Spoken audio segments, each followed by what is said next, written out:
प्रेमाची गोष्ट या मालिकेच्या 11 डिसेंबरच्या भागात आपण पाहणार आहोत.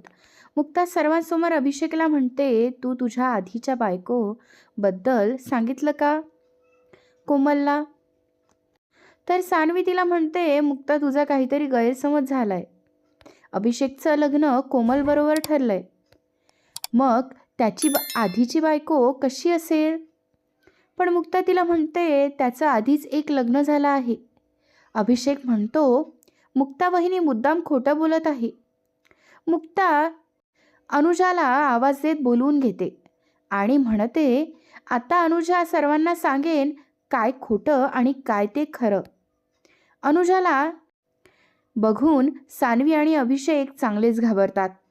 आत्ता पुढे नक्की काय होणार ते पाहणे फारच रंजक असणार आहे. त्यामुळे असेच अपडेट सगळ्यात आधी बघण्यासाठी आत्ताच आपल्या यूट्यूब चॅनलला सबस्क्राईब करा.